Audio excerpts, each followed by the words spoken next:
ජනපද 5ක ප්‍රමාණයක් තියෙනවා. ඒ පහේ නඩත්තු කටයුතු වලට තමයි මම අද සම්බන්ධ වෙන්නේ. අපි මාසකට වරක් මේකේ නඩත්තු කටයුතු සිද්ධ කරනවා. ඉතින් දැන් මේ තියෙන්නේ මීමැසි පෙට්ටියේ පිලා පෙට්ටියේ දෙකලවරින් ගත්තු වද දෙකක්.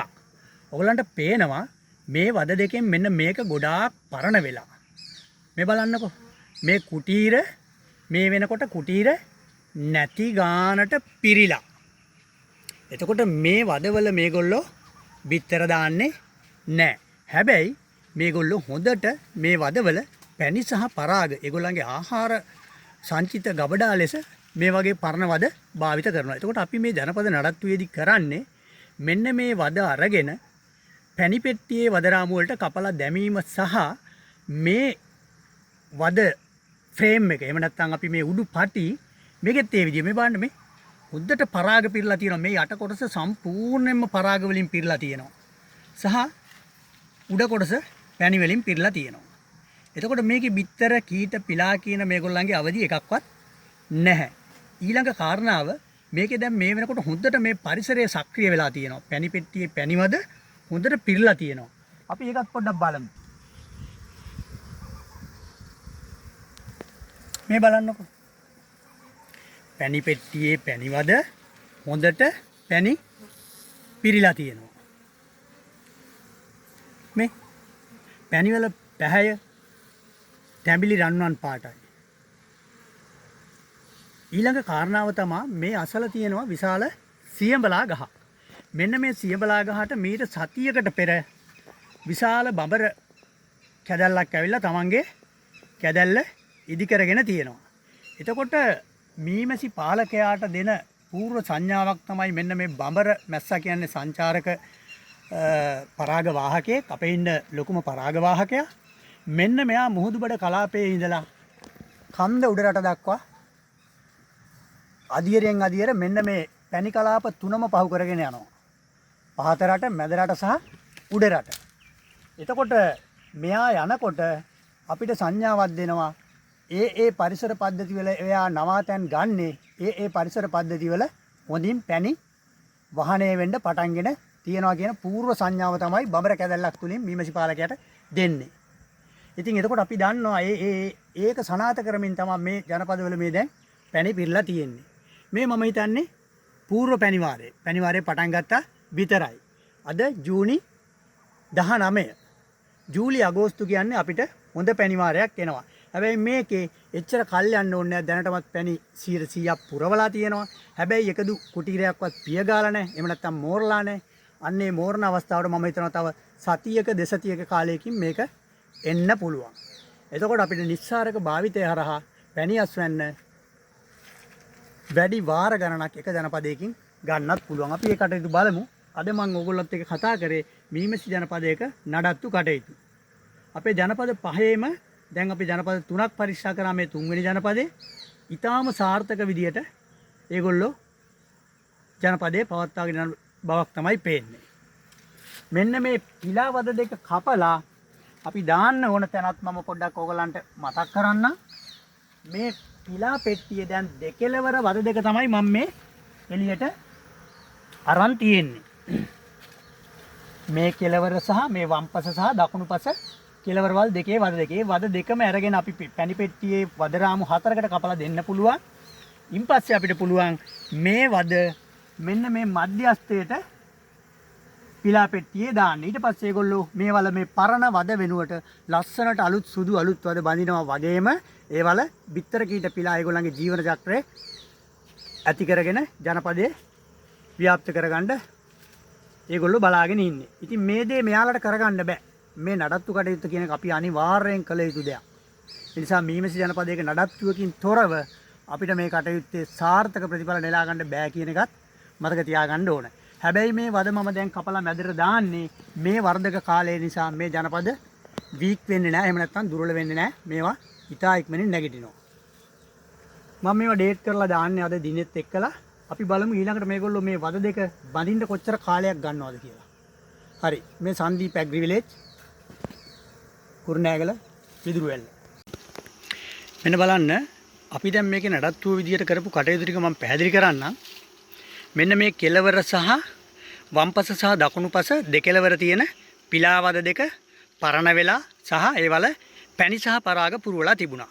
අන්න ඒ වද දෙක එළියට අරගෙන අපි පැණි රාමු දෙක බැගින් පැණි රාමු 4කට කපලා ලබා දුන්නා. එතකොට මෙන්න මේ තියෙන මෙන්න මේ හිස් උඩුපටියක් දැන් මේ තියෙන්නේ. ඉන්න මම පෙන්නන්නම් ඔයගලන්ට. මෙන්න මේක හිස් උඩුපටිය. දැන් ඒගොල්ලෝ ඉක්මනින් ඇවිල්ලා ඒකේ වහගෙන ඉන්නවා.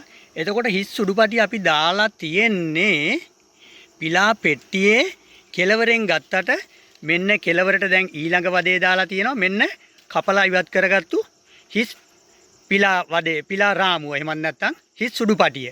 ඊළඟට ඔන්න නැවත බැඳපු පිලාවදයක්, ඊළඟ එකත් බැඳපු පිලාවදයක්, ඊළඟ එකත් බැඳපු පිලාවදයක්. මෙන්න ඊළඟ එක දාලා තියෙනවා. මෙන්න මේ කෙළවරෙන් ගත්තු පිලාවදේ දෙකට කපලා පැණි රාමු දෙකකට සවි කරලා හිස් ෆ්‍රේම් එක. එහෙම නැත්නම් එම්ටි කොම්බ් එක මෙන්න අපි මෙතෙන්ට දාලා තියෙනවා. මෙන්න මම මේක ඩේට් කරලා තියෙනවා. ඔයගලන්ට පේනවද දන්නේ නැහැ. 19යි ඇලයිරක් 6 වෙනි මාසේ 19. සහ මෙන්න ඊළඟ උඩුපටියත් 19යි 6. එතකොට අපිට දැන් බලා ගන්න පුළුවන් මේ වද දෙක බඳින්න මේගොල්ලෝ කොච්චර කාලයක් ගත කරනවද, කොච්චර දින ගණනක් ගත කරනවද කියලා.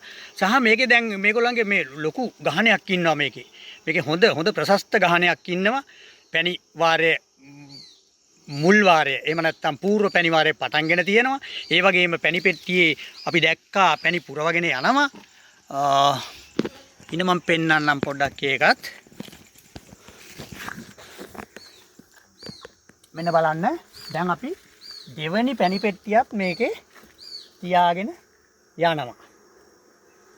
ඔන්න බලන්න.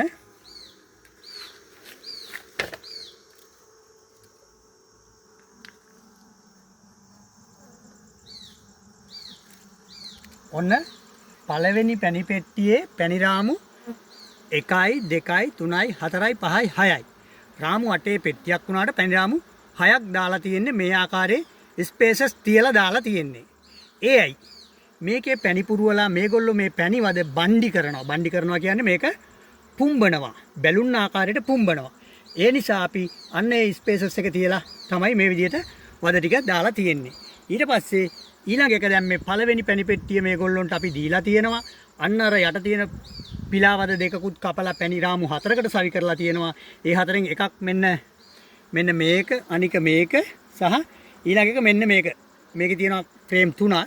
සහ ඔන්න බලන්න දැන් දෙවෙනි පැණි පෙට්ටියත් අපි මේගොල්ලන්ට ලබා දෙනවා. පළවෙනි පැණි පෙට්ටියේ පැණි රාමු 6යි. ඒ 6ම වද බැඳලා තියෙන්නේ. පැණි ෆිල් කරන්න පුරවන්න විතරයි තියෙන්නේ. ඒකේ ලොකු ප්‍රමාණයක් පැණි පුරවලක් තියෙනවා. ඊළඟට අපි අන්න අර එකක් කපලා ගත්තු තවත් පිලාවදේ එක කොටසක් මෙන්න උඩ පෙට්ටියට සවි කරලා මේ විදියට දාලා තියෙනවා. සහ යට පෙට්ටියේ බොහොම පොඩිවට ආරම්භය අරන් තිබුණු අලුත් වදයක් අපි උඩට දීලා තියෙනවා. ඒක ඇයි දුන්නේ? අර කපපු අලුත් වදයක්ම දෙන්නේ නැතුව මේ වගේ එකක් දුන්නාම ඒගොල්ලෝ මේ වගේ එකක් තමයි ඒගොල්ලන්ගේ මූලාරම්භය. වදයක් බඳින මූලාරම්භය. මේ වගේ සුදු අලුත් වදයක් දැක්කහම මේගොල්ලෝ ඒක ඉතා ඉක්මනින් විශාලනය කරලා ඒකේ ඉතුරු බිල්ඩ් එක ඒගොල්ලෝ ඉතා ඉක්මනින් කරන්න පටන් ගන්නවා. ඒ නිසා ඒකට උත්තේජනයක් විදිහට තමයි මම මේක උඩ පැණි පෙට්ටියට ලබා දීලා තියෙන්නේ. ඉතින් ඔන්න මේකෙත් තියෙන්නේ අර යට තියෙන රාමු 6ට සමාන්තරව දාපු රාමු 6ක්. 1යි 2යි 3යි 4යි 5යි 6යි. ඒ යට ෆ්‍රේම් වලටම සමාන්තරව දැම්මේ. ඒවා තව මෙහාට කරොත් එහෙම මේකේ යටින් වදයක් ඒගොල්ලෝ බඳින්න උත්සාහ කරනවා. ඒකටත් බැරි වෙන්න තමයි මෙන්න මේ උඩ යට තියෙන පැණි රාමුවටම සමාන්තරව මේ රාමුව දාලා තියෙන්නේ. ඉතින් මේ දවස්වල වර්ධක කාලයේ ජනපද නඩත්තුවේ අනිවාර්යෙන් සිද්ධ විය යුතු කරුණු ටිකක් තමයි මම අපේ ආදරණීය මීමැසිපාලකයන්ට පැහැදිලි කරේ. මම හිතනවා ඒක අවබෝධ වෙන්න ඇති කියලා.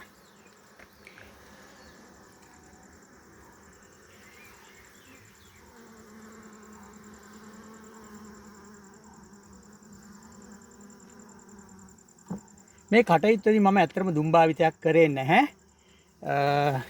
ඒ වගේම මේ ගාට්ටහඩුව මම දාලා තිබුණේ මෙන්න මේ විදියට අඩක් නවලා ලොකු ප්‍රමාණයක් ඉඩ ඉතිරි කරලා මම ඒ විදිහටම නැවත වතාවක් මේ ගාට්ටහඩුව මේ පෙට්ටියට දානවා. මේ ගාට්ටහඩුව දැමීමේදී පවා අපි බොහොම සැලකිලිමත් වෙන්න ඕන, විමසිලිමත් වෙන්න ඕන.